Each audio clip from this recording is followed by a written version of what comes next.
রাত 2:41। ফোনটা নিজে নিজে জ্বলে উঠল। স্ক্রিনে ভেসে উঠল একটা নোটিফিকেশন, রাফিক ইজ টাইপিং। আমার বুক ধক করে উঠল, কারণ রাফিক 3 দিন আগেই মারা গেছে। আমি ইমরান, ঢাকায় থাকি, রাত জেগে কাজ করি। সেদিনও ল্যাপটপে বসেছিলাম।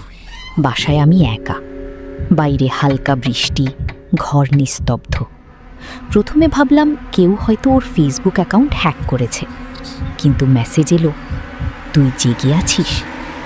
আমি কাঁপা হাতে লিখলাম, কি? উত্তর এলো, আমি। চিনতে পারছিস না? শরীর ঠান্ডা হয়ে গেল। আমি লিখলাম, রাফিক তো মারা গেছে। কয়েক সেকেন্ড চুপ থাকার পর রিপ্লাই, হ্যাঁ জানি। আমার বুকের ভেতর চাপা ভয় জমতে লাগলো। ঠিক তখনই আরেকটা মেসেজ, তুই আজ একা আছিস। আমি স্থির হয়ে গেলাম, এই কথা সে জানলো কিভাবে?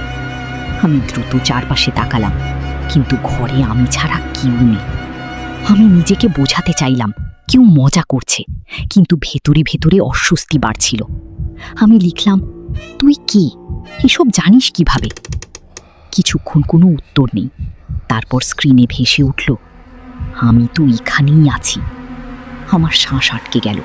আমি লিখলাম, কোথায়? এবার কোনো টেক্সট না, বরং একটা ছবি এলো। ডাউনলোড হতে কয়েক সেকেন্ড লাগলো, কিন্তু সেই সময়টা যেন অনেক লম্বা মনে হচ্ছিল। ছবিটা খুলতেই শরীর অবশ হয়ে গেল। ছবিটা আমার নিজের রুমের, আমার বিছানা, টেবিল, আর আমি নিজে ল্যাপটপে বসে কাজ করছি। মানে ছবিটা এইমাত্র তোলা হয়েছে। আমার হাত কাঁপতে লাগলো। ধীরে ধীরে মাথা তুলে চারপাশে তাকালাম। দরজা বন্ধ, জানালা বন্ধ, কোথাও কেউ নেই। হঠাৎ আবার মেসেজ এলো, পিছনে তাকাস না। গলা শুকিয়ে গেল, কিন্তু তবুও আমি ঘুরে তাকালাম। পিছনে কেউ ছিল না, কিন্তু আয়নায় চোখ পড়তেই রক্ত হিম হয়ে গেল। আমার পিছনে একটা ছায়া দাঁড়িয়ে আছে, মানুষের মতো, কিন্তু পুরো অন্ধকার।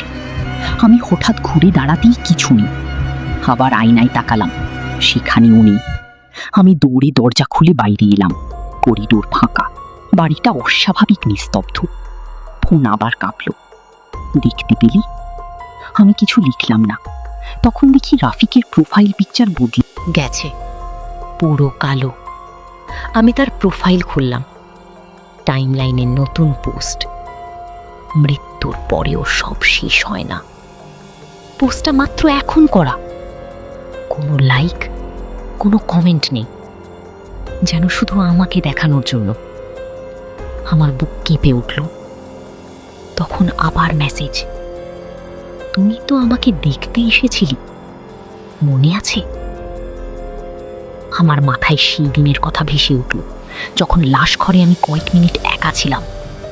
আমি কাঁপা হাতে লিখলাম, হ্যাঁ, সাথে সাথে রিপ্লাই, তখন আমি তোর দিকে তাকিয়েছিলাম।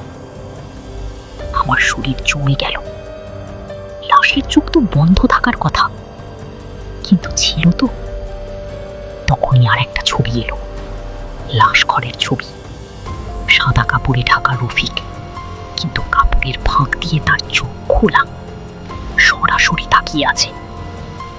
আমার হাত থেকে ঘুম পড়ে যেতে যাচ্ছিল। একের পর এক মেসেজ আসতে লাগলো, তুই একমাত্র ছিলি যে আমাকে দেখেছিলি, তাই তোকে দরকার। আমি লিখলাম, কেন? উত্তর এলো, কারণ আমি একা না থাকতে চাই। ঘরের ভেতর হঠাৎ ঠান্ডা বেড়ে গেল।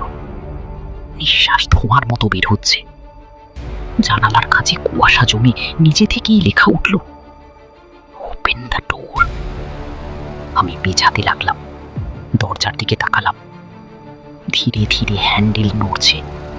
আমি স্থির হয়ে দরজার দিকে তাকিয়ে আছি। হ্যান্ডেলটা ধীরে ঘুরছে, যেন কেউ বাইরে দাঁড়িয়ে আছে।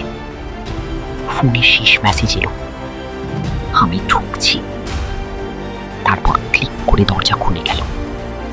বাইরে কেউ নেই, কিন্তু ঠান্ডা বাতাস ভেতরে ঢুকে পুরো ঘর জমিয়ে দিল। আমি পেছাতে লাগলাম, গলা দিয়ে শব্দ বের হচ্ছিল না। হঠাৎ সব নিস্তব্ধ হয়ে গেল। লাইট নিভে অন্ধকার নেমে এলো। কয়েক সেকেন্ড পর আবার লাইট জ্বলে উঠল। সব স্বাভাবিক, দরজা বন্ধ, ঘরে আমি একা, ফোনে আর কোনো মেসেজ নেই। আমি নিজেকে বোঝালাম এটা হয়তো স্ট্রেস, হয়তো কল্পনা। কিন্তু পরদিন সকালে ফেসবুকে লগ ইন করতে গিয়ে দেখি আমি লগ আউট, পাসওয়ার্ড বদলে গেছে, আর আমার প্রোফাইলে নতুন পোস্ট, আমি ফিরে এসেছি। টাইম রাত 2:58। ঠিক সেই সময় যখন আমি ভাবছিলাম আমি একা ঘুমিয়েছিলাম,